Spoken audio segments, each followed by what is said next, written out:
2021년 12월 10일 금요일 하나님께서 우리에게 주시는 말씀은 욥기 32장 1절에서 10절까지의 말씀입니다. 욥이 자신을 의인으로 여김으로 그 세 사람이 말을 그치니 람 종족 부스 사람 바라겔의 아들 엘리후가 화를 내니 그가 욥에게 화를 내면 욥이 하나님보다 자기가 의롭다 하미요 또 세 친구에게 화를 내면 그들이 능히 대답하지 못하면서도 욥을 정죄함이라. 엘리후는 그들의 나이가 자기보다 여러 해 위이므로 욥에게 말하기를 참고 있다가 세 사람의 입에 대답이 없음을 보고 화를 내니라. 부스 사람 바라겔의 아들 엘리후가 대답하여 이르되 나는 연소하고 당신들은 연로함으로 뒷전에서 나의 의견을 감히 내놓지 못하였노라. 내가 말하기를 나이가 많은 자가 말할 것이요 연륜이 많은 자가 지혜를 가르칠 것이라 하였노라. 그러나 사람의 속에는 영이 있고 전능자의 숨결이 사람에게 깨달음을 주시나니 어른이라고 지혜롭거나 노인이라고 정의를 깨닫는 것이 아니니라. 그러므로 내가 말하노니 내 말을 들으라. 나도 내 의견을 말하리라. 오늘 본문을 보게 되면 욥기를 쭉 읽었을 때 낯선 이름이 갑자기 등장합니다. 성경은 그를 람종족 부스 사람 바라겔의 아들 엘리후라고 이야기를 하죠. 그는 욥과 친구들의 대화가 중단되자 느닷없이 이 책에 등장합니다. 지금까지 그 어디를 찾아봐도 엘리후에 대한 언급이 없었는데요. 마치 욥과 세 친구와의 언쟁을 정리하려고 나타난 것과 같은 느낌이 들기도 합니다. 분명한 것은 이 엘리후가 그들의 대화를 지금까지 듣고 있었다라는 것이죠. 그가 이 대화에 끼어든 이유, 두 가지 이유를 오늘 본문을 통해 우리는 알 수 있습니다. 첫 번째는 무엇입니까? 우리 2절을 한번 살펴보겠습니다. 2절은 이렇게 말합니다. 람 종족 부스 사람 바라겔 아들 엘리후가 화를 내니 그가 욥에게 화를 내면 욥이 하나님보다 자기가 의롭다 함이요. 엘리후가 그들의 대화를 듣다가 참다 끼어든 이유 중 하나가 욥의 잘난 척하는 신앙의 모습이 보였기 때문이라고 말합니다. 욥이 자신의 의로움을 내세우면서 하나님보다 자신이 더 의롭다고 잘못을 저질렀다는 겁니다. 물론 우리가 욥기 본문을 자세히 읽어보면 욥 스스로가 나는 하나님보다 의롭다라고 말한 적은 없습니다. 엘리후가 이렇게 생각한 이유는 바로 욥의 친구들의 무작정적인 단정과 정죄 때문이었을 것입니다. 친구들은 욥을 향해 왜 너가 하나님보다 의로우냐며 몰아세웠던 것이 엘리후도 마치 욥이 그 말을 했다고 착각하게 만들었던 것이죠. 만약 누군가 자신이 하나님보다 의롭다라고 말한다면 그것은 분명 문제가 됩니다.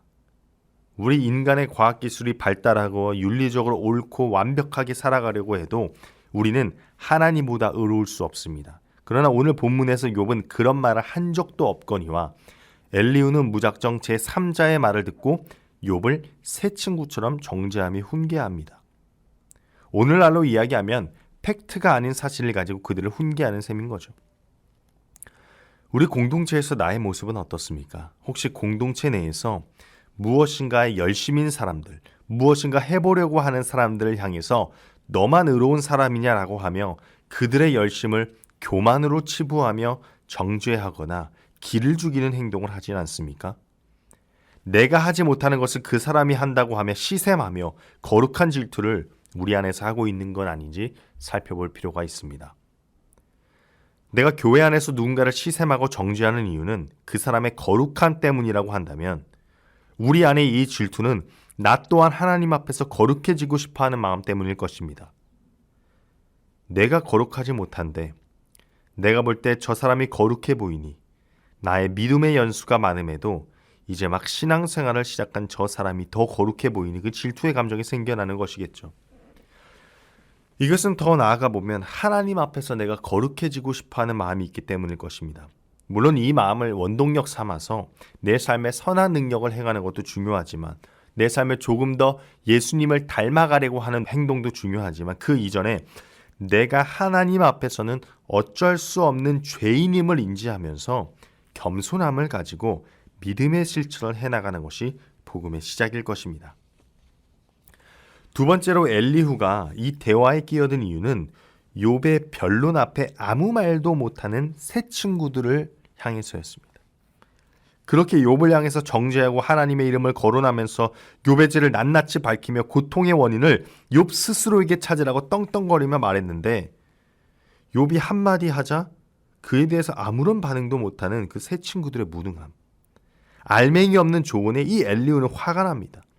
엘리후는 욥의 친구들에게 욥의 죄에 대해 어떠한 답변도 듣지 못하면서 욥을 정죄하는 그 잘못에 대해 지적하는 겁니다. 여기서 중요한 사실이 있습니다. 욥의 세 친구들은 욥에게 자신들의 조언의 정확함을 전달했는지 자랑스러워했을 것입니다.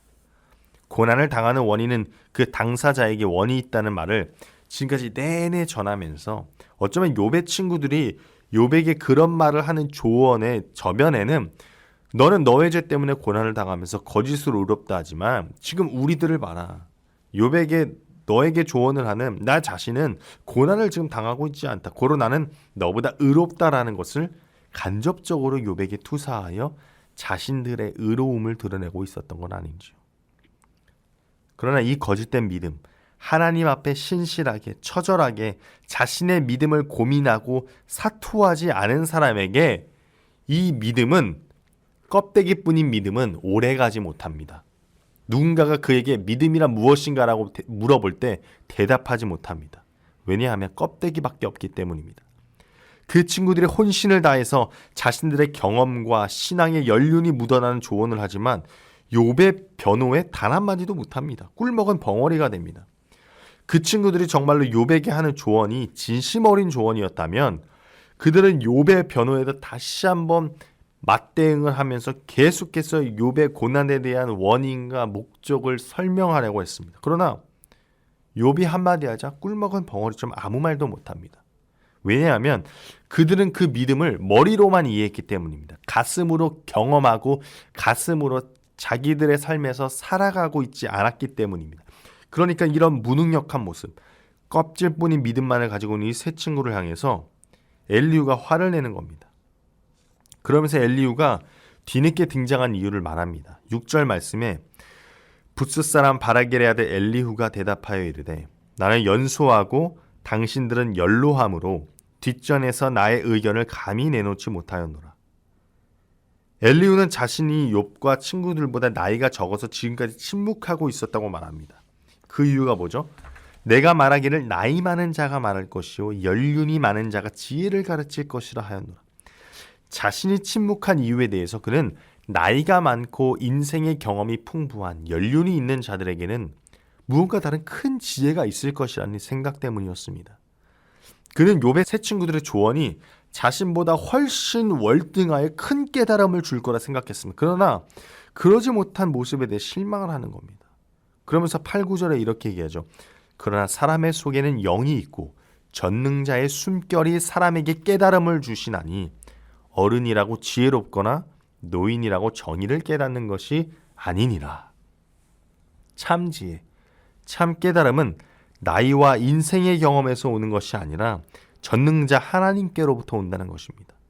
그러면서 그는 나이가 비록 적은 나지만 하나님의 지혜로 이야기해봤다고 말합니다. 그리고 오늘 본문이 마무리가 됩니다.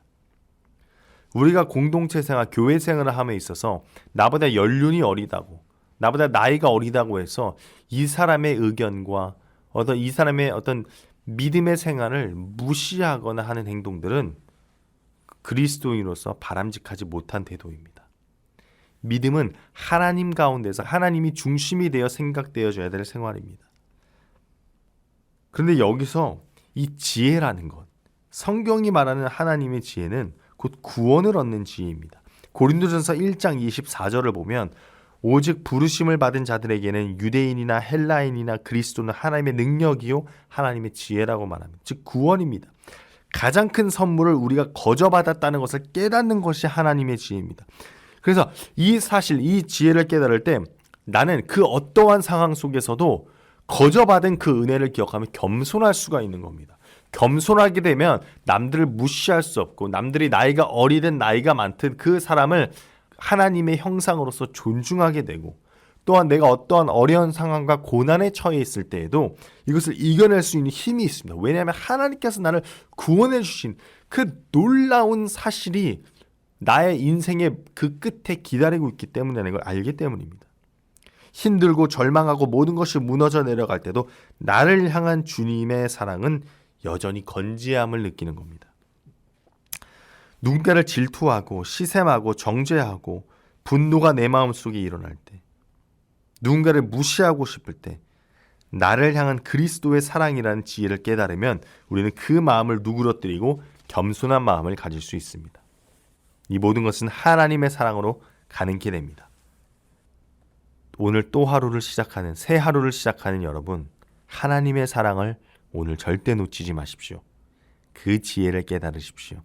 거룩한 질투와 정죄 속에서 누군가를 무너뜨리려고 할 때 참 지혜가 무엇인지를 깨닫고 기억하는 여러분 되기를 주님의 이름으로 소망합니다.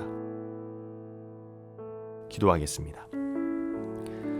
사랑의 하나님, 우리의 삶 속에 참 지혜를 깨닫게 하여 주심에 참으로 감사합니다. 죽을 수밖에 없는 나를 하나님의 그 놀라운 사랑으로 구원해 주신 그 은혜를 기억하며 내가 하루를 살아가길 원합니다. 하나님께서 내 삶에 보내주신 그 공동체 한 지체를 내가 내 마음을 다하여 사랑하길 싸우니 성령 하나님, 오늘 하루 나의 마음을 붙들어 주시옵소서. 예수님의 이름으로 기도합니다. 아멘.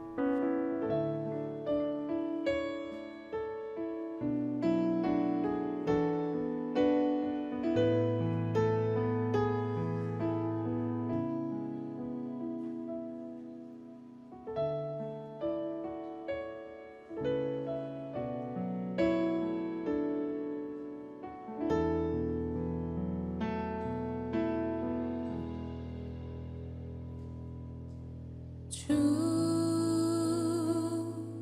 여호와는 광대하시도다.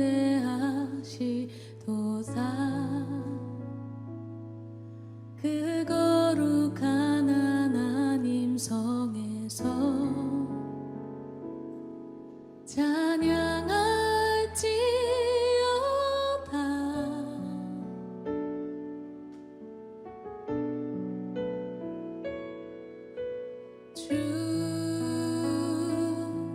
승리 우리에게 주셨도다. 모든 원수 물리치셨네. 엎드려 절하세.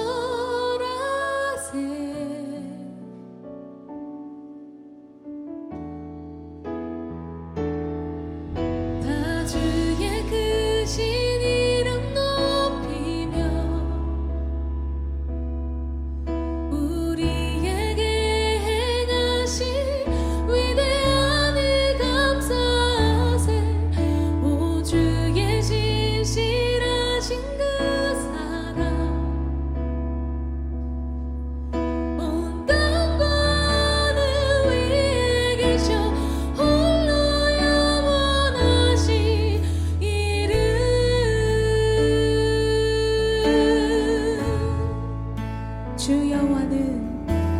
주 여호와는 광대하시도다. 그